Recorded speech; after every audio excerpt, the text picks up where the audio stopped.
దేవుని పరిశుద్ధ నామమునకు స్తోత్రం కలుగును గాక. ఈ వాక్యం వింటున్న దేవుని బిడ్డలందరికీ హృదయపూర్వక వందనాలు, దేవునికి స్తోత్రములు. దేవుని బిడ్డలారా, ఈ సంవత్సరాన్ని దేవుడు మనకు హితవత్సరంగా, మరి సునాద సంవత్సరంగా దేవుడు మనకు అనుగ్రహించాడు.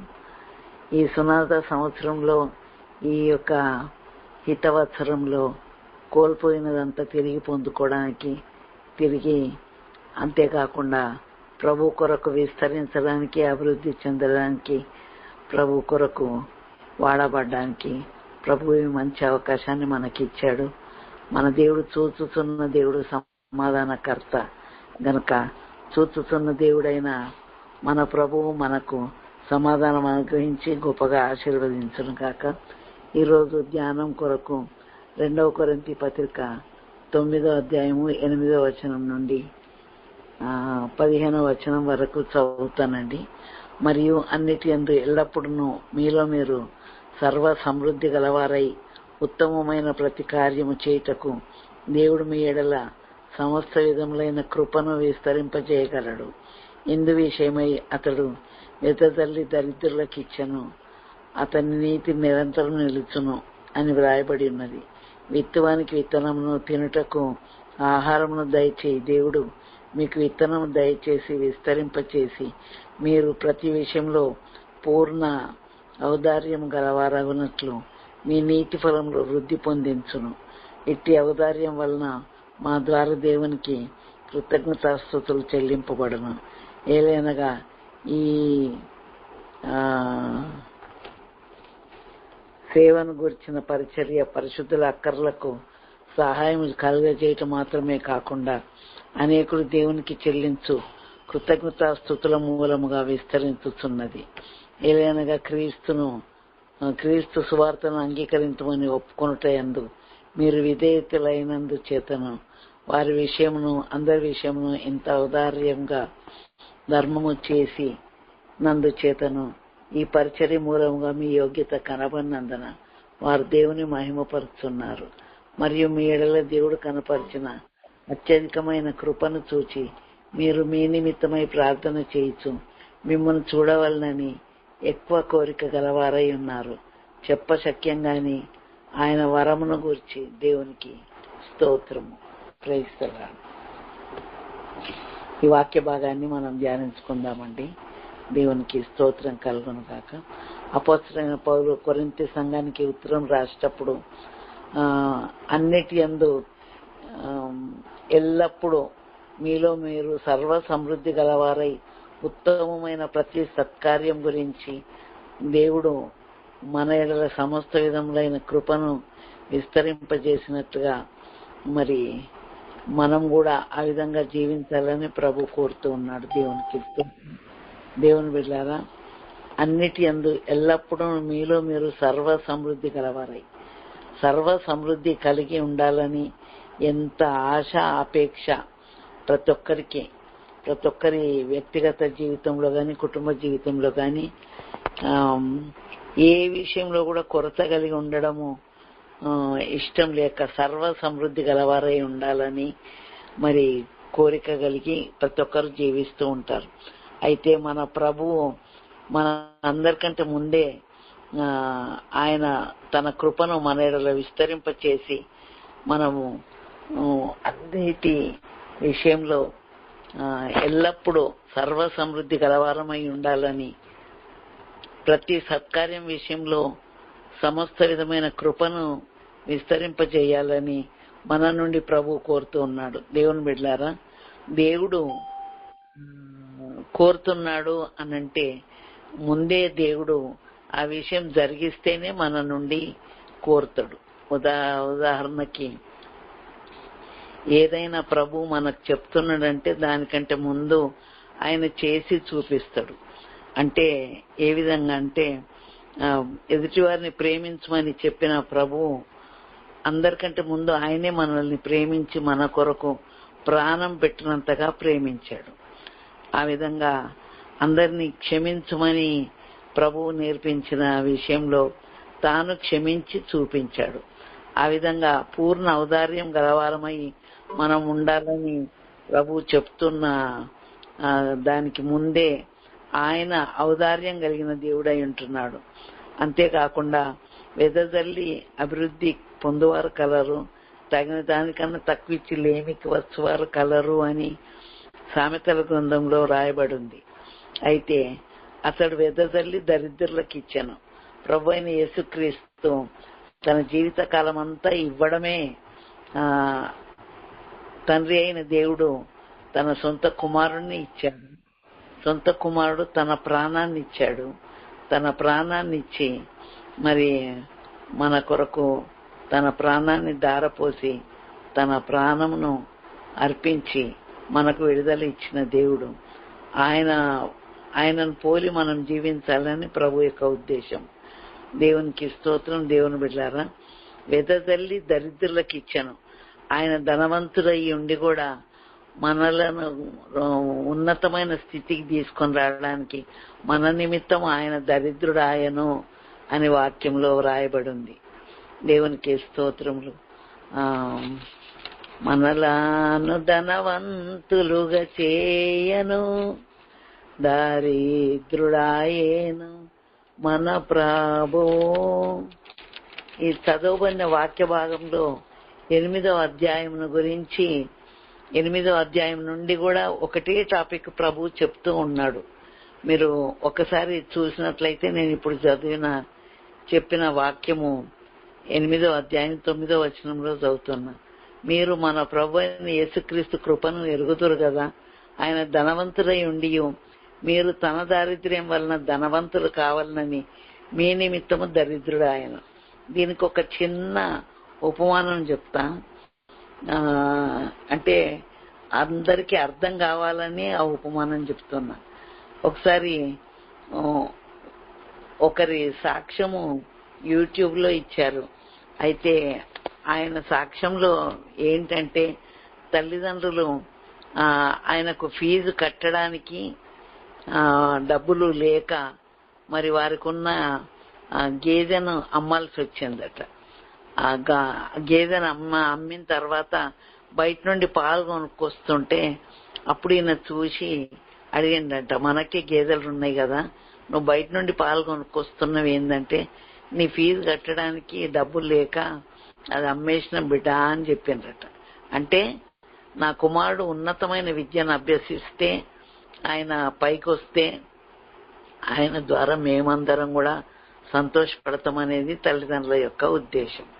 దేవుని బిడ్డలారా, మనల్ని గొప్పవారిగా చేయడానికి మన ప్రభు దరిద్రుడయ్యి ఆయన మరి అందరూ డబ్బులు అవి ఇస్తారేమో గాని యేసయ్య మాత్రం ఏకంగా తన ప్రాణాన్ని అర్పించాడు గనుక దేవునికి స్తోత్రం. దేవుని బిడ్డలారా, మరి ఈ 2వ కొరింథీ పత్రిక 8వ అధ్యాయంలో మాసిదోనియా సంఘము అకయా సంఘము గురించి మాసిదోనియా సంఘం అంట బహు శ్రమల వలన పరీక్షింపబడగా అత్యధికముగా సంతోషించారంట.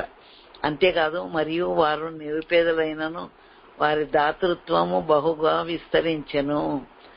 అయితే మాసిదోనియా సంఘాన్ని ఉపమానంగా చూపిస్తూ అకయ వారిని హెచ్చరిస్తూ ఉన్నాడు. మీరు కూడా ఇవ్వడంలో ముందుండాలని మరి ఆ విధంగా చెప్తూ దాని కంటిన్యూషనే 9వ అధ్యాయంలో ప్రభు రాశాడు. పరిశుద్ధుల కొరకైన ఈ పరిచర్య మీ పేరు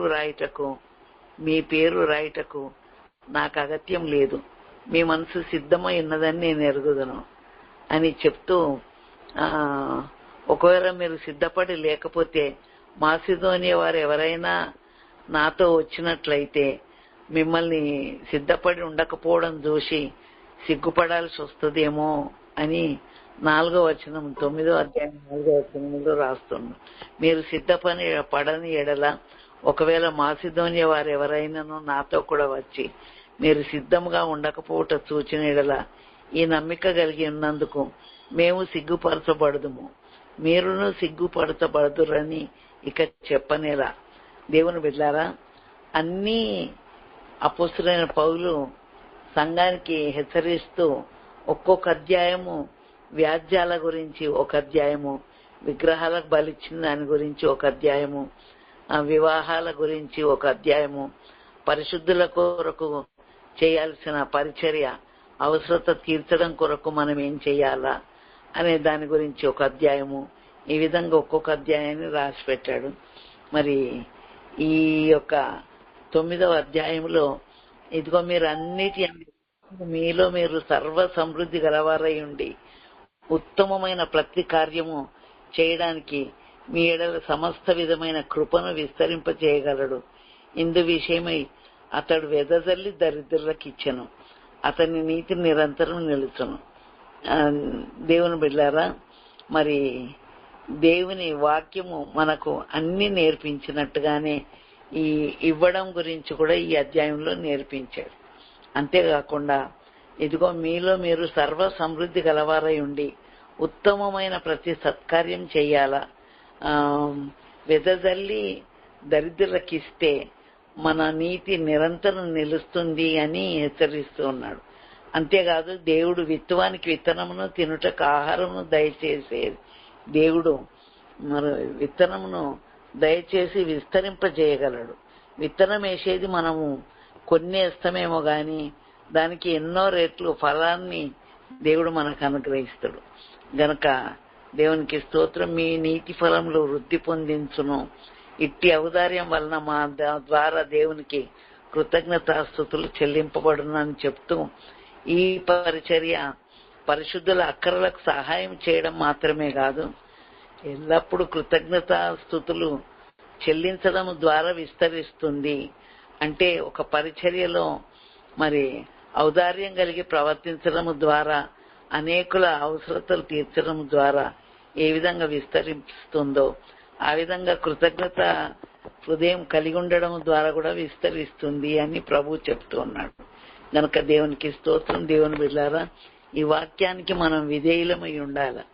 నేను ఎప్పుడు కూడా మరి వాక్యంలో ఇచ్చే విషయము చెప్పను, కానీ దేవుని వాక్యము చెప్తుంది ఏంటంటే పరిశుద్ధుల అవసరతలో మనము పాలు పంపులు పొందాలా, ఔదార్యం కలిగి ఉండాలని ప్రభువు ఈ వాక్యం ద్వారా మనల్ని హెచ్చరిస్తూ ఉన్నాడు. చెప్పశక్యంగానే ఆయన వరమును గురించి దేవునికి స్తోత్రం అని ఈ యొక్క అధ్యాయం ముగించాడు. అంటే దేవుడు చెప్పశక్యము గాని ఆయన వరం ఏంటి అనంటే ప్రభువు తన ప్రాణాన్ని ఇవ్వడమే ఆయన మన కొరకు చేసిన గొప్ప త్యాగము. గనక ప్రాణానికి మించి ఇంకెవరేం చేస్తారండి? దేవుడు మనకు ఏదంటే అది ఇస్తాడు. అంతేకాదు, తన సొంత కుమారుణ్ణి ఇయ్యడానికి వెనకది అని ప్రభువు ఆయనతో పాటు సమస్తము ఎందుకు అనుగ్రహింపడని ఎవడు చెప్పగలడు అని రోమీలకు రాసిన పత్రిక 8వ అధ్యాయము 33వ వచనం నుండి 35వ వచనం నుండి రాయబడి ఉంది. గనక దేవునికి స్తోత్రం. దేవుని బిడ్డలారా, పరిచర్యను మనము చేస్తుండొచ్చు, దేవుని పని చేస్తుండొచ్చు, కానీ ఎల్లప్పుడూ మనం సర్వ సమృద్ధి గలవారై ఉండాలి. మన ప్రభు మనకు సర్వ సమృద్ధిని కలుగజేసే దేవుడు అని చెప్తూ మనం ఎప్పుడు చూసినా పిసినారిగా మరి దేవునికి ఇచ్చే హృదయం లేనటువంటి వారంగా ఉండొద్దు అని దేవుడు ఈ కొరింథీ సంఘాన్ని వాక్యం ద్వారా హెచ్చరిస్తూ ఉన్నాడు. దేవునికి స్తోత్రం కలుగును గాక. మనలో మనం పూర్ణ ఔదార్యం కలిగిన వారంగా ఉండాలని మనకు ప్రభువు యేసుక్రీస్తును మాదిరిగా చూపించాడు. చెప్పశక్యంగానే ఆయన వరము, దాన్ని మనం మాటలతో వర్ణించలేము, వివరించలేము. ఎందుకంటే ఎవ్వరు చేయని గొప్ప మేలు మన ప్రభువు చేశాడు. వెదజల్లి దరిద్రులకు ఇచ్చేవారికి, మనలను ధనవంతులుగా చేయడానికి ఆయన దరిద్రుడు అయ్యాడు. పరలోక వైభవాన్ని విడిచిపెట్టి ఈ లోకానికి దిగొచ్చాడు. కనుక దేవుని బిడ్డలమైన మనము సర్వ సమృద్ధిని మనమే అనుభవించకుండా మనము లేని వారి కొరకు పూర్ణ ఔదార్యమును కనపరచాలని మనకు ఈ వాక్యం ద్వారా దేవుడు హెచ్చరిస్తూ ఉన్నాడు. దేవునికి స్తోత్రం కలుగును గాక. విత్తువానికి విత్తనము, తినుటకు ఆహారం దయచేసే దేవుడు మరి మనకు సమస్తంలో ఆశీర్వాదాన్ని అనుగ్రహించగలడు. పూర్ణ ఔదార్యం గలవారిని, మరి దయగల వారిని వారిని చాలా వృద్ధి పొందించగలడు. ఇట్టి ఔదార్యం వలన మా ద్వారా దేవునికి కృతజ్ఞతాస్తుతులు చెల్లింపబడును. దేవునికి స్తోత్రం. దేవుని బిడ్డలారా, మీరు ఎవరికైనా ఇచ్చి చూడండి, వాళ్ళ ముఖం ఎంత సంతోషంగా హ్యాపీగా ఉంటుందో. ఆ విధంగా దేవుని నామమును బట్టి దేవుణ్ణి ఎరగని వారు కూడా, మరి నేను ఇంటర్మీడియట్ చదివే రోజుల్లో ఎక్స్కర్షన్ వెళ్ళానండి. ఎక్స్కర్షన్ వెళ్తే చాలా మంది చిల్లర డబ్బులు కొనుక్కుంటున్నారు, ప్యాకెట్లలో కొనుక్కుంటున్నారు. ఎందుకు అనంటే అక్కడ అందరు కూర్చొని ఉంటారు, మరి వాళ్ళకు పూర్ణ ఔదార్యంతో ఇచ్చేయాలా, మరి వాళ్ళకి ఎవరిస్తారు అని. అంటే మనము అభివృద్ధి పొందే కొలది మనము మన ప్రభు ఏ విధంగా ఆయన తన ప్రాణాన్ని ఇచ్చే వరకు ఇచ్చే విషయంలో ముందున్నాడో, ఆయన బిడ్డలమైన మనము కూడా ఇచ్చే విషయంలో ముందుండాలని ఈ కొరింథీ సంఘాన్ని హెచ్చరిస్తూ ఉన్నాడు. దేవునికి స్తోత్రం. మన యోగ్యత కనబడేది మనం చేసే పరిచర్య ద్వారా, మన ఔదార్యం ద్వారా. అందుకే తిమోతికి అపోస్తలుడైన పౌలు ఉత్తరం రాసేటప్పుడు, మరి ఇహమందు ధనవంతులైన వారు గర్విష్ఠులు కాక వాస్తవమైన జీవమును సంపాదించుకున్న నిమిత్తము మేలు చేయువారును ఔదార్యం గలవారును అయి ఉండాలని తిమోతికి ఉత్తరం రాస్తూ అపోస్తలుడైన పౌలు హెచ్చరించాడు. దేవుని బిడ్డలారా, చాలా మంది మాటల వరకే ప్రేమ చూపిస్తారు, కానీ దేవునికి ఇచ్చే విషయంలో, దేవుని నామంలో చేసే ఔదార్య కార్యక్రమాల విషయంలో చాలా వెనకబడి ఉంటారు. కనుక మరి ఈ వాక్యం ద్వారా దేవుడు కొరింథీ సంఘాన్ని కాదు, మనల్ని కూడా హెచ్చరిస్తూ ఉన్నాడు. మనము కృతజ్ఞతాస్తుతులు చెల్లించే విషయంలో వెనుకబడవద్దు, ఆ విధంగా ఔదార్యమును చూపించే విషయంలో కూడా వెనుకబడి ఉండొద్దు. కొరింథీ సంఘానికి 8-9 అధ్యాయాల్లో మాసిదోనియా సంఘాన్ని ఉపమానంగా చూపించాడు. మాసిదోనియా సంఘాన్ని ఉపమానంగా చూపిస్తూ అకయ వారిని హెచ్చరిస్తూ ఉన్నాడు, మీరు సిద్ధపడి ఉండండి, ఎందుకంటే మాసిదోనియా వారు చాలా నిరుపేదలైనా కూడా వారి దాతృత్వము బహు గొప్పది అని చెప్తూ ఉన్నాడు. కనుక దేవునికి స్తోత్రం. దేవుని బిడ్డారా, అన్నిటి అందు ఎల్లప్పుడూ మీలో మీరు సర్వ సమృద్ధి గలవారై ఉండి ఉత్తమమైన ప్రతికార్యం చేయడానికి మనం సమస్త విధములైన కృపను విస్తరింపజేసి ప్రభువు మనల్ని వాడుకోవడానికి ఇష్టపడుతూ ఉన్నాడు. దేవునికి స్తోత్రం. దేవుని బిడ్డలారా, దేవునికి ఎల్లప్పుడూ స్తుతులు చెల్లించడం మాత్రమే కాకుండా దేవుని నామమున ఔదార్యం గలవారిగా మనం జీవించాలని ప్రభు కోరుతున్నాడు. ఎందుకంటే ప్రభు ఆ విధంగా ఔదార్యం కలిగి, ఔదార్యం కలిగి ఉన్నాడంటే తన ప్రాణాన్ని పెట్టేంత వరకు కూడా ఆయన దేని గురించి కూడా లెక్క చేయలేదు.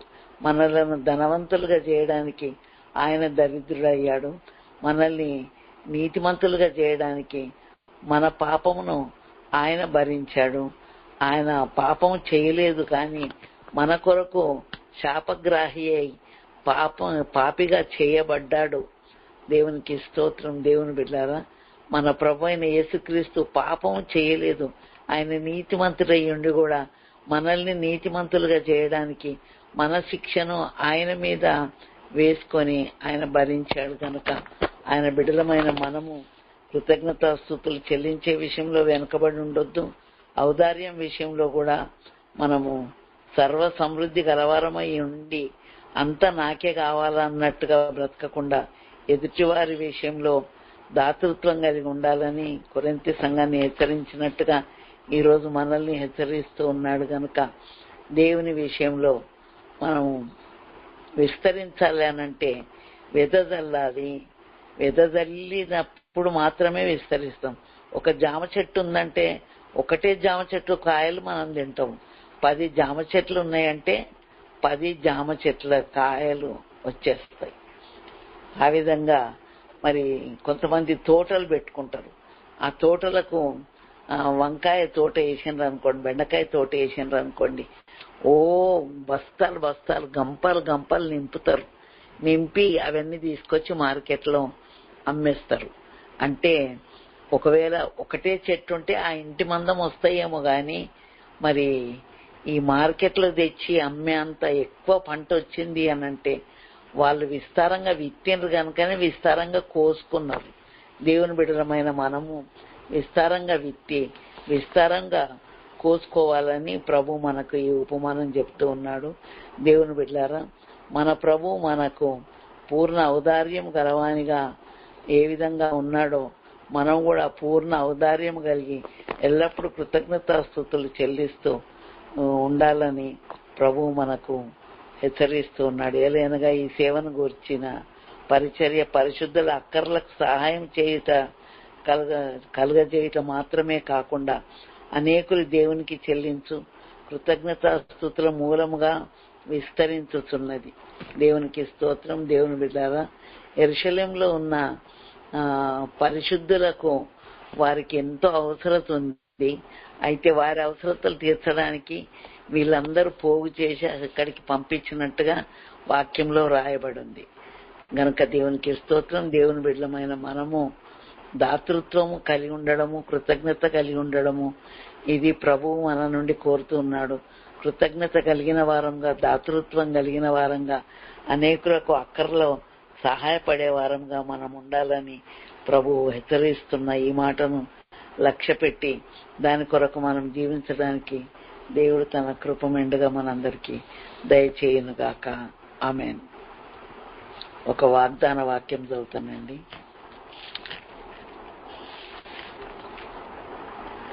రోమీలకు రాసిన పత్రిక 8:28 దేవుణ్ణి ప్రేమించు వారికి, అనగా ఆయన సంకల్పం చొప్పున పిలువబడిన వారికి మేలు కలుగుటకై సమస్తమును సమకూడి జరుగుతున్నవని ఎరుగుదుము. దేవునికి స్తోత్రం. దేవుణ్ణి ప్రేమించు వారికి, అంతేకాకుండా దీనికి రిలేటెడ్ గా మరొక వాక్యము 1 కొరింథీ 2:9 అది కూడా దేవుడు తనను ప్రేమించు వారి కొరకు ఏవి సిద్ధపరిచనో అవి కంటికి కనబడలేదు, చెవికి వినబడలేదు, మనుష్య హృదయమునకు గోచరము కాలేదు. ఇంత గొప్ప మేలు దేవుడు మనకు అనుగ్రహిస్తా అన్నాడు. కనుక దేవుడు చెప్పిన ఆజ్ఞకు లోబడి ఆ యొక్క వాగ్దానాన్ని స్వతంత్రించుకొనుటకు దేవుడు సహాయం చేయను గాక. ఈరోజు 2 వాగ్దానాలు చదివానండి. ఒకటి రోమా 8:28, ఇంకొకటి 1 కొరింథీ 2:9. ఈ 2 వాగ్దానాలు రిలేటెడ్గా ఉన్నాయి. గనక ఈ దేవుణ్ణి ప్రేమించేవారు, అనగా ఆయన ఆజ్ఞలు గైకొనేవారు అని 1 యోహాను పత్రిక 5:3 ఉంది. దేవుణ్ణి ప్రేమించుట అంటే దేవుని ఆజ్ఞలు గైకొనుట. ఆయనను ప్రేమించి ఆయన ఆజ్ఞలు గైకొనే వారికి ఏమి సిద్ధపరచండో అవి కంటికి కనబడవు, చెవికి వినబడవు, హృదయానికి గోచరం కూడా కావు.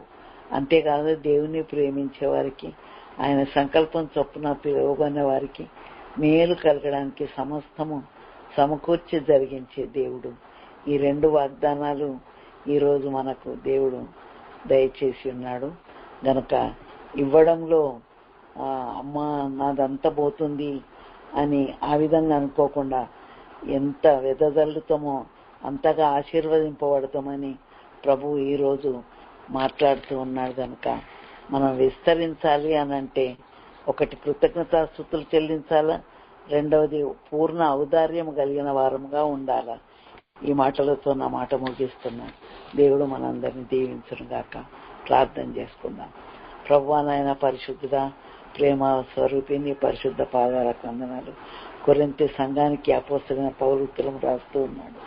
మీలో మీరు పూర్ణ ఔదార్యం గలవారిగా ఉండాలని, కృతజ్ఞతా స్తుతులు చెల్లించడం ద్వారా ఈ పరిచర్య విస్తరిస్తుందని మీరు సెలవిచ్చారు, మీరు మాట్లాడినారు.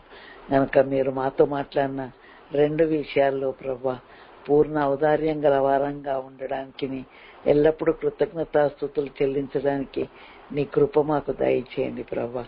తండ్రి, ఏదో నోటి మాటలతోటి ఉట్టుట్టి మాటలు చెప్పడం కాదు నాయన. అయ్యా, మరి క్రియారూపకమైన భక్తిని మాకు నేర్పించు ప్రభువా. దేవానికి స్తోత్రములు తండ్రి. ఔదార్యం అనేది ప్రతి ఒక్కరి గుణ లక్షణాల్లో అదొక మంచి లక్షణము, ఆశీర్వాదానికి కారణమైన లక్షణము అని గ్రహించి పూర్ణ ఔదార్యం కలిగి ఉండడానికి, దయ కలిగి ఉండడానికి, ప్రేమ కలిగి ఉండడానికి నీ కృపను, నీ సహాయాన్ని దయచేయండి ప్రభా. ఈ వాక్యం విన్న ప్రతి బిడ్డను దీవించమని, సహాయం చేయమని యేసు నామమున ప్రార్థిస్తూ ఉన్నాను కన్న తండ్రి. ఆమేన్. తండ్రి అయిన దేవుని ప్రేమయు, ప్రభు అయిన యేసుక్రీస్తు కృపయు, పరిశుద్ధాత్మ దేవుని నిత్య సమాధానము, సహవాసం, ఆదరణ, కాపుదల ఆయన సన్నిధిలో తల వంచిన బిడ్డలకు, సకల పరిశుద్ధులకు నిత్యము తోడైండి నడిపించును గాక. ఆమేన్.